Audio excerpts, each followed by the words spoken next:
now that we've moved on from good guys, the first thing is actually breaking news as we started recording that I wrote down. I just Khalil saw that, yep. Mack is on his way to the Los Angeles Chargers, which if they are not adding Joey Bosa in there, which I'm guessing they wouldn't, they're going to have Joey Bosa and Khalil Mack on the same team. Sure. And Khalil Mack, he's struggled to stay healthy. Like obviously when they brought him in that first year, that was when the Bears were like 11-5. Yeah, I think that was the Parkey. I think that was the Parkey. Yeah, pick. so they were like their defense was like top 3 or something. So and then since after that trade, he's dealt with a lot of injuries and he hasn't been able to stay on the field that much. Somebody that plays that hard, you gotta expect injuries. He plays so.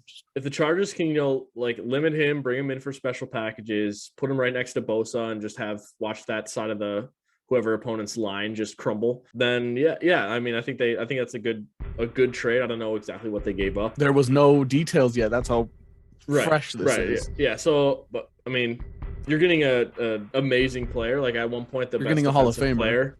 Yeah, one of the best defensive players in the league, if not the best at one point. I'm glad it's in the AFC because I don't want to deal with that. Yeah, I'm fine. The Bears lose Akiem Hicks and Khalil Mack. It's nothing but good news no wonder Rodgers wanted to stay. We'll get to that later, but like the Bears lose Khalil Mack and Akiem Hicks. Yeah, and the more on the AFC West later, but.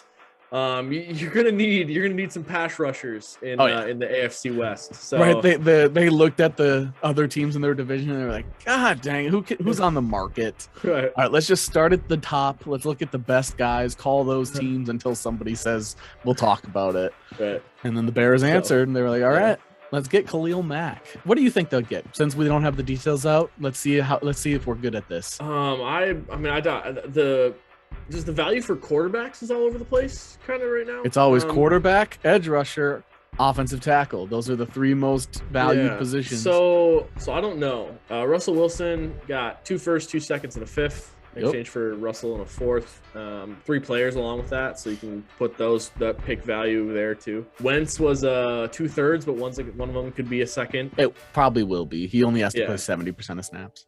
Okay, and pass rushers. What would Daniil get? What do I think Daniil would get? I think Daniil would get 1 first-round pick, and that's probably about a middle round pick with we'd mostly include a pick and get a mid. That's probably what I would say. Like Daniil and a 6th for a 1 and a 4. Yeah, or 1 and a 5. Like that. So I think that maybe a player that no one has heard of. Khalil Mack, injury issues. I still think you get a 1st. I agree. Think you get a 1st, and then it'd probably be you'd probably attach a pick to Khalil Mack and get a mid pick and a player. I think it's probably similar to what Daniil would get. Daniil would get, yeah.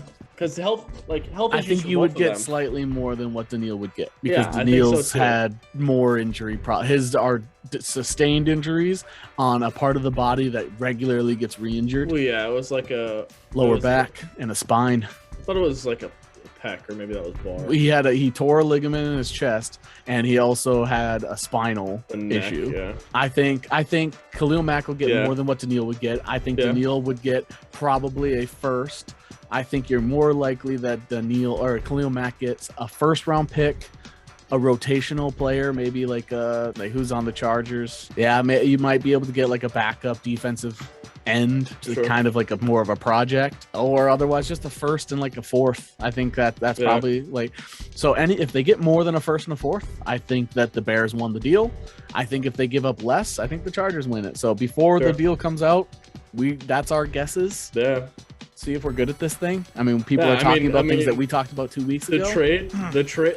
So Khalil Mack and a pick for a 1st and a mid pick. That's what I think is fair value, I guess. But. Right, you can say that. So the Bears gave up, was it 2 or 3 firsts? 2 firsts to get Khalil? Yeah, it was like 2 firsts and a 5th or something. So you get one of those first back, and then his production value definitely earned at least another 1st. So I think the Bears got what they gave up for him. So most of what they get in return here is all positive, or should be. Like, I know Bears fans, if they're listening, are like, they probably don't want to lose Mack. Some of them are probably okay with it, similar to most fan bases. Not every player is everybody's favorite.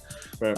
But to those Bears fans, I think you've got the use out of Khalil Mack that you gave they up. made that playoff run. Like, if they made the playoffs by getting Khalil Mack, if you make the playoffs, you have a chance to win the championship. So like that's all you can really ask for. I mean, and while I hate the idea of trades from a personal standpoint, like imagine if you were told by your current job, by the way, we're sending you to North Dakota because there's a store that needs you, right, and you don't have a choice. Like the idea of being traded always hurts, but you are sending Khalil Mack to Los Angeles, which is already a place that he's probably going to like. Right, where he can wreak havoc on the Raiders. Right, and he gets to go up against top tier. He gets to go against the Raiders twice. He gets to go up against top tier quarterbacks, challenge himself, live in a good city, and he's on a playoff contention team that is going to be in the hunt. So I think this is all positive on both sides, as long as the Bears get at least a first. Yeah, we got to get compensation for it.